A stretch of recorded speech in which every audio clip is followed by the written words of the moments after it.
സൗദിയിലെ രാജകുടുംബത്തിലെ ഒരു രാജകുമാരൻ ആയിരുന്നു അബ്ദുള്ള. അദ്ദേഹം രാജാവ് ആകുന്നതിന് മുമ്പ് തന്നെ 9ഓളം കല്യാണം കഴിച്ചിരുന്നു. അങ്ങനെയിരിക്കെ അദ്ദേഹത്തിൻ്റെ ഒരു ഭാര്യയിൽ 2 മക്കളാണ് ഉണ്ടായത്.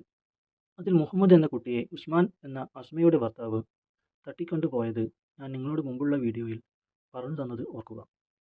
മുഹമ്മദിൻ്റെ ഉമ്മയ്ക്ക് 2 കുട്ടികൾ ആണ് ഉള്ളത്.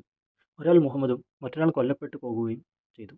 അങ്ങനെയിരിക്കെ മുഹമ്മദിനെ പിടിച്ചുകൊണ്ടുപോയവർ നരകവാസികൾപ്പെട്ടവർ തന്നെ തീർച്ച.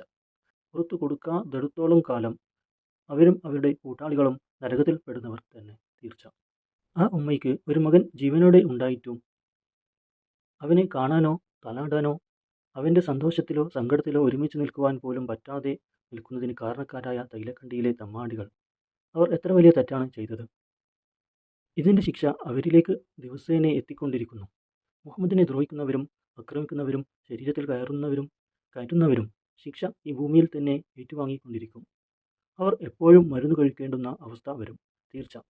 അവരെ അള്ളാഹു അബൂലഹബിനെ മരിപ്പിച്ചതുപോലെ ഇഞ്ചിഞ്ചായി മാത്രം ആയിരിക്കും അവരെ മരിപ്പിക്കുക എന്ന സത്യം ഞങ്ങൾക്ക് കണ്ട് തന്നെ അറിയാൻ കഴിയും. അങ്ങനെ പലതവണ കിങ് അബ്ദുള്ള മരിക്കുന്നതുവരെ അദ്ദേഹം മുഹമ്മദിനെ സൗദിയിൽ എത്തിക്കുവാൻ ശ്രമിച്ചിരുന്നു. പക്ഷേ ദജ്ജാലും ആൾക്കാരും അത് തടഞ്ഞു. അങ്ങനെ മുഹമ്മദിനെ കൂട്ടിക്കൊണ്ടു പോകുവാൻ പലതവണ ആ നാട്ടുകാരും കിങ് അബ്ദുള്ളയും ശ്രമിച്ചിട്ട് ഉണ്ടായിരുന്നു. അതെല്ലാം തൈലക്കണ്ടിയിലെ തമ്മാടിക്കൂട്ടം തടയുകയും കൊണ്ടുപോകുവാൻ വന്നവരെ ആക്രമിക്കുകയും ചെയ്തിരുന്നു. കിങ് അബ്ദുള്ള രാജാവ് ആയിരിക്കെ പലതവണ കൂട്ടിക്കൊണ്ടുപോകുവാൻ ശ്രമിച്ചിരുന്നു. അതിനെതിരെ പ്രവർത്തിച്ചത് കേരളത്തിലെ കണ്ണൂർ ജില്ലയിലെ ഇരിക്കൂർ എന്ന പ്രദേശത്തെ കനറ ബാങ്കിന് സമീപം ഉള്ള തൈലക്കണ്ടിയിലെ അഷ്റഫും ദാവൂദും അബ്ദുറഹ്മാനും നാസറും അസ്മയും അസ്മയുടെ ഭർത്താവ് ആയ ഉസ്മാനും സഫീറും സമീറും നിയാസും തംസീറും നിസാറും നവാസും നൗഷാദും ദജ്ജാൽ ആയ സജീറും ഉസ്മാൻ്റെ മകനായി ജനിച്ച ഹഫ്സിർ സലാമിൻ്റെ മകനായി ജീവിക്കുന്ന റംഷാദ് എന്ന ദജ്ജാലും അതിന് കൂട്ടുനിന്ന ഇവരുടെ കൂട്ടത്തിലുള്ള നരകത്തിൽ എറിയപ്പെടുന്ന ചില തമ്മാടികളും ആയിരുന്നു അതിന് പിന്നിൽ. പാണ്ഡിത്യമുള്ള പണ്ഡിതന്മാരെ, ഞാൻ നിങ്ങൾക്ക് മുഹമ്മദ് പറഞ്ഞു തന്ന ദജ്ജാലിനെയും അനുയായികളെയും കുറിച്ച് പറഞ്ഞു തന്നു. നിങ്ങൾക്ക് വിശ്വസിക്കാം വിശ്വസിക്കാതിരിക്കാം, അത് നിങ്ങളുടെ ഇഷ്ടം.